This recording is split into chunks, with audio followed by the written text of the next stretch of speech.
हारता वो है जो शिकायत बार बार करता है और जीतता वो है जो कोशिशें बार बार करता है। इसलिए दोस्तों, कोशिश करो, शिकायत नहीं। आप सभी को मेरा नमस्कार और आज की तारीख है 16 अगस्त। आइए शुरू करते हैं आज के दैनिक रोजगार समाचार। तो फ्रेंड्स, सबसे पहले आपको ये बता दें कि यूजीसी नेट की परीक्षा अगर आप देना चाहते हो तो ये खबर आपके लिए बहुत ही इंपॉर्टेंट है। यूजीसी नेट में दिसंबर 2020 और जून 2021 दोनों के लिए इस समय आवेदन चल रहे हैं और इस समय जो ऑफिशियल वेबसाइट है उस पर जाकर आप आवेदन भी कर सकते हो। देखो, दिसंबर 2020 में क्या हुआ था कि जो लोग रजिस्ट्रेशन कर चुके थे लेकिन अपने आवेदन पूरे नहीं कर पाए थे, तो उन लोगों को भी यहाँ पर मौका मिल रहा है। वो लोग भी जाकर अपना जो दिसंबर वाला सेशन है उसके लिए आवेदन कर सकते हैं। और अगर ऐसा नहीं है तो आप जून 2021 के लिए आवेदन भी कर सकते हो। तो यहाँ पर मैं आपको बता दूँ कि जो लास्ट डेट है वो 5 सितंबर है और फीस भुगतान की अंतिम तिथि 6 सितंबर है। तो मेक श्योर कि आप 5 सितंबर तक यूजीसी नेट के लिए आवेदन कर सकें, ठीक है। और इसके लिए आपको जो वेबसाइट दी गई है वो है UGCNet.NTA.NIC.in, या फिर सीधे सीधे आइए NTA.AC.in पर। यहाँ पर आपको रजिस्ट्रेशन का पूरा प्रोसेस मिल जाएगा स्टेप बाय स्टेप। और इसका जो नोटिफिकेशन जारी होता है जिसको आप ब्रोशर कहते हो, तो ब्रोशर मैंने शेयर कर दिया है अपने टेलीग्राम चैनल स्टडी विद ज्ञान प्रकाश पर। वहाँ पर जाकर आप इसे अपने मोबाइल में डाउनलोड कर सकते हो। तो आवेदन की जो प्रक्रिया है ये 10 अगस्त से शुरू है, 5 सितंबर तक चलेगी। और फीस के बारे में बात करें तो फीस आपको वहीं पर पता चल जाएगी। हाँ, जो परीक्षा होगी ये ऑनलाइन होगी, यानी कि कंप्यूटर आधारित होगी, सीबीटी मोड पर होगी। और टेस्ट में 2 पेपर होंगे। पहला पेपर सभी के लिए कॉमन होता है, सेकंड पेपर होता है आपके विषय से संबंधित। और यहाँ पर 1 साल की छूट दी गई है जेआरएफ के लिए भी। पहले यह उम्र 30 साल होती थी, अब इसे बढ़ाकर कर दिया गया है 31। एक्चुअली में अगर देखा जाए तो 2-3 साल पहले जेआरएफ की जो एज थी वो मात्र 28 वर्ष हुआ करती थी। फिर इसे बढ़ाकर 30 कर दिया गया है और इस साल के लिए इसे बढ़ाकर 31 वर्ष कर दिया गया है। और नियमानुसार जो रिजर्व कैटेगरी के स्टूडेंट हैं उनको छूट भी मिलेगी 5 साल की। आयु की गणना हो चुकी 1 अक्टूबर 2021 से की जाएगी, ठीक है। तो ये आपके लिए काफ़ी इंपॉर्टेंट न्यूज़ है। और अधिक जानकारी के लिए आप वीडियो का डिस्क्रिप्शन चेक कर सकते हैं, वेबसाइट पर जा सकते हैं, या फिर आइए हमारे टेलीग्राम चैनल पर।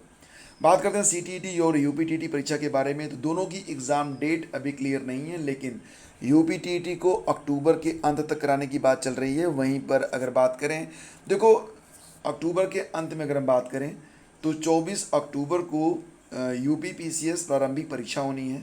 तो अगर ये परीक्षा होगी भी तो ये मान चलो कि 25 से लेकर 30 के बीच में या 31 के बीच में अगर कोई संडे पड़ता है तो उसी दिन परीक्षा हो सकती है। तो आप मान के चलो कि ये परीक्षा अक्टूबर या फर्स्ट वीक नवंबर में कराई जा सकती है। किसकी? यूपीटीटी की। सीटीईटी के लिए अभी आवेदन शुरू नहीं हुए हैं और लगभग उम्मीद की जा रही है कि अगस्त के अंतिम सप्ताह में आपको सीटीईटी के लिए आवेदन करने का अवसर मिल सकता है। तो सीटीईटी के लिए अगर आप आवेदन करना चाहते हो तो थोड़ा सा इंतजार करो। इसकी परीक्षा दिसंबर में कराई जाएगी। हालांकि इस बार सीटीईटी का जो सर्टिफिकेट रहेगा उस पर लाइफ टाइम वैलिडिटी लिखा भी रहेगा और ये भी रहेगा कि जो एग्ज़ाम में प्रश्न पूछे जाएंगे उसमें बदलाव भी रहेगा। अब तक जो रहते थे, जो फैक्चुअल क्वेश्चन होते थे, उनको हटाकर अब कंसेप्चुअल जो क्वेश्चन रहेंगे उस पर बल दिया जाएगा। तो मुझे तो लगता है कि सीटीईटी की परीक्षा और भी आसान होने वाली है। और अगर सीटीईटी का पैटर्न बदला तो निश्चित रूप से पैटर्न यूपीटीटी का भी बदलेगा। और अगर फैक्चुअल जो क्वेश्चंस होते हैं उसकी जगह कंसेप्चुअल क्वेश्चन आते हैं तो परीक्षा और आसान हो जाएगी। इसका मतलब होगा कि और बड़ी संख्या में अभ्यर्थी जो हैं वो उत्तीर्ण होंगे। और फिर आगे जब शिक्षक भर्ती परीक्षा होगी जिसको आप लोग सुपर टेट कहते हो, तो उसमें भी जो है भीड़ बढ़ना तय है। फिलहाल संपूर्णानंद संस्कृत विश्वविद्यालय वाराणसी में शिक्षक पोस्ट के कई पदों पर नौकरी का सुनहरा मौका है और विश्वविद्यालय ने अलग अलग विभाग के लिए कई पदों पर भर्ती निकाली है। इच्छुक अभ्यर्थी जो विश्वविद्यालय की वेबसाइट है www.ssvv.ac.in पर जाकर फॉर्म को डाउनलोड कर सकते हैं। इसके बाद निर्धारित प्रारूपों के अनुसार फॉर्म को भरकर विश्वविद्यालय के पते पर भेज सकते हैं। लास्ट डेट 15 सितंबर लगाई गई है। संपूर्णानंद संस्कृत विश्वविद्यालय। तो कौन कौन से पद हैं इसमें, तो ये भी आपके मन में आ रहा होगा। तो मैं यहाँ पर आपको बता दूँ कि शिक्षक पद पर होने वाली ये भर्ती ज्योतिष विभाग, तुलनात्मक धर्म दर्शन विभाग, न्याय वैशेषिक विभाग, आधुनिक भाषा और भाषा विज्ञान विभाग, बौद्ध दर्शन विभाग, विज्ञान विभाग, वेद विभाग, वेदांत विभाग, धर्मशास्त्र विभाग, पाली और थेरवाद विभाग, पुराण ऐतिहासिक विभाग और प्राचीन राजशास्त्र और अर्थशास्त्र विभाग, जैन दर्शन, व्याकरण, शिक्षा शास्त्र, साहित्य विभाग। तो इन पदों पर यहाँ पर पोस्ट निकली हुई है, जिसमें असिस्टेंट प्रोफेसर के लिए 56 पद हैं, असिस्टेंट लाइब्रेरियन के लिए पद हैं 14, प्रोफेसर के लिए हैं 11 पद, एसोसिएट प्रोफेसर के लिए 7 पद, डायरेक्टर रिसर्च सेंटर के लिए 1 पद, लाइब्रेरियन का 1 पद है। और उत्तर प्रदेश राज्य विश्वविद्यालय अधिनियम 1973 और उसमें समय समय पर किए गए संशोधन के अनुसार विश्वविद्यालय परिनियम के अनुरूप अभ्यर्थियों की चयन प्रक्रिया पूरी की जाएगी। Assistant professor, assistant librarian, professor, associate professor, director research centre के लिए जो यूजीसी के मानक के अनुरूप जो है वेतन दिया जाएगा। विभिन्न पदों पर भर्ती के लिए 15 सितंबर तक आवेदन पत्र स्वीकार किए जाएंगे। इसके बाद इंटरव्यू होगा।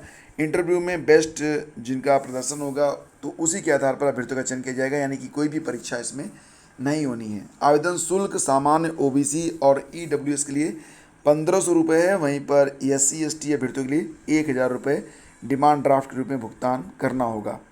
बात करते हैं यूपी ट्रिपल एससी परीक्षा के बारे में। तो ये परीक्षा जान रहे हैं आपकी 24 अगस्त को होने जा रही है। लेकिन इसके बाद सबसे जो एक तरीके से बोला जाए तो सबसे हॉट जॉब जो आने वाली है वो लेखपाल भर्ती है। लेखपाल भर्ती के बारे में बात करें तो यह एक बहुप्रतीक्षित भर्ती है। बहुत सारे अभ्यर्थी बहुत लंबे समय से इसका इंतजार करते करते, बहुत सारे लोग तो ओवर एज भी हो चुके हैं। तो यूपी ट्रिपल एससी ने नवंबर 2021 में लेखपाल के 7,882 पदों पर भर्ती के लिए परीक्षा करवाने का ऐलान कर दिया है। राज्य में कई वर्षों के बाद लेखपाल के इतने पदों पर भर्तियां निकल रही हैं, इसलिए अभ्यर्थी इसमें शामिल होने को लेकर काफ़ी उत्सुक हैं। हालांकि लेखपाल के पदों पर भर्ती के लिए आयोजित होने वाले इस परीक्षा में शामिल होने के लिए अभ्यर्थियों का पेट क्वालिफाई होना आवश्यक है, जो परीक्षा होने वाली है कब, 24 अगस्त को। और पिछली लेखपाल भर्ती में किस लेवल के क्वेश्चन पूछे गए थे फ्रेंड्स, तो आपको बता दें कि लेखपाल के पदों पर यह भर्तियां काफ़ी समय बाद आयोजित की जा रही हैं, इसलिए अभ्यर्थियों के मन में यह सवाल उठ रहा है कि इस परीक्षा में किस डिफ़िकल्टी लेवल के प्रश्न पूछे जाएंगे। तो अगर हम पिछली लेखपाल भर्ती के बारे में देखें तो देखो यहाँ पर जो स्टैटिक जीके होता है और जो विषयगत प्रश्न होते हैं उनकी डिफ़िकल्टी लेवल जो रहेगा वो इंटरमीडिएट रह सकता है। लेकिन करंट अफेयर वेरी इंपॉर्टेंट, और करंट अफेयर का लेवल कोई नहीं होता। करंट अफेयर के लिए आपको प्रतिदिन करंट की तैयारी करते रहना होता है। तो करंट अफेयर बहुत ही इंपॉर्टेंट होता है और काफ़ी स्कोरिंग भी होता है। अगर आप रोज़ पढ़ो करंट अफेयर तो बहुत सारे प्रश्न तो आप गैस कर सकते हो। तो घटनाओं का जो एक सीक्वेंस होता है वो आपको पता चलता रहता है अगर आप डेली करंट को पढ़ते रहते हो, उसको नोट करते रहते हो। फिलहाल अभी आप ये मान चलो कि यूपी ट्रिपल एससी पीटी परीक्षा के बाद फिर लेखपाल भर्ती का विज्ञापन आएगा, और आपको जो तैयारी आप कर रहे हो पीटी में, ये तैयारी आपके बड़े ही काम आएगी यूपी ट्रिपल एससी की लेखपाल भर्ती में और अन्य भर्तियों में भी। तो आपको तैयारी अच्छे से करते रहना है। फिलहाल आपको बता दें कि 15 अगस्त के अवसर पर करंट अफेयर के मासिक और कंबाइंड पीडीएफ पर जो छूट आपको मिल रही थी वो थोड़ी सी एक्सटेंड हुई है। यह छूट आज भी आपको मिल रही है। तो फ्रेंड्स आपको बता दें कि 8 महीने की करंट अफेयर की पूरी पीडीएफ, जिसको बनाने में बहुत मेहनत की गई है, ये पीडीएफ मात्र आपको 112 रुपये में आज मिल रही है। और इसी के साथ मंथली पीडीएफ में भी बड़ी मेहनत होती है, तो ये भी आपको मिलेगी मात्र 16 रुपये में। फ्रेंड्स यहाँ पर मैं आपको बता दूँ कि अगर आप ये पीडीएफ कभी तैयार करो तो पता चले कि इसमें बहुत अधिक श्रम लगता है, और इसकी जो कीमत होती है बस उसी श्रम की कीमत यहाँ पर ली जाती है। क्योंकि बहुत सारे जो हमारे स्टाफ के लोग होते हैं जो इसको तैयार करते हैं, तो वो मैं देखता हूँ कि 6 से 8 घंटे पर डे काम करते हैं, और ये काफ़ी श्रम साध्य काम होता है। तो उनको भी थोड़ा सा पैसा तो मिलना चाहिए, जिसके लिए एक कास्ट आपको ये देनी पड़ती है, थोड़ी सी कास्ट। ठीक है, आगे बढ़ते हैं और आपको बता दें कि यहाँ पर देखो यूजीसी नेट आवेदन के लिए ज़रूरी खबर ये है कि आवेदन शुरू हो गए हैं। आप आवेदन फटाफट जाकर कर दो। और पीटी एग्ज़ाम के लिए अंतिम दिनों में क्या पढ़ें, तो ये बहुत ही इंपॉर्टेंट बात है। अब समय आ गया कि आप रिवीजन करें, और जो आसान फैक्ट हैं उनका आप एक बार रिवीजन ज़रूर कर लें, और उसको आप पढ़ भी सकते हैं। तो कोशिश करें कि अब अधिक से अधिक आप रिवीजन करें। नए तथ्यों को, सिर्फ उन्हीं तथ्यों को पढ़ें जो तथ्य आपको आसानी से याद हो सकें, जिनसे अभी तक आप बिल्कुल अननोन रहे। जैसे कि मान लेते हैं कुछ लोगों की मैथ कमज़ोर है, या फिर कुछ लोगों का जो है जैसे कि इंग्लिश में उनको जो है ग्रिप नहीं है। तो अब ये समय नहीं है कि आप मैथ में और इंग्लिश में पारंगत बनने की कोशिश करें। वही चीज़ें इसमें पढ़ लें जो चीज़ें आप समझ रहे हैं, जो चीज़ें आपका अधिक समय लेती हैं और स्कोर कम करवाएंगी आपको, मतलब परीक्षा में उसका विशेष महत्व नहीं है, तो उन चीज़ों को छोड़ दें। बेसिकली यही कहना चाहूँगा कि कम से कम 6 से 8 घंटे जो भी समय आप निकाल पाएँ, मैक्सिमम टाइम आप अपनी स्टडी में और रिवीजन में दें। स्टडी करते रहें लेकिन रिवीजन भी ज़रूर करते रहें। इसके लिए एक समय निर्धारित कर लीजिए कि मतलब शाम को 1-2 घंटे आप सिर्फ और सिर्फ रिवीजन करेंगे जो दिन भर आप पढ़ेंगे।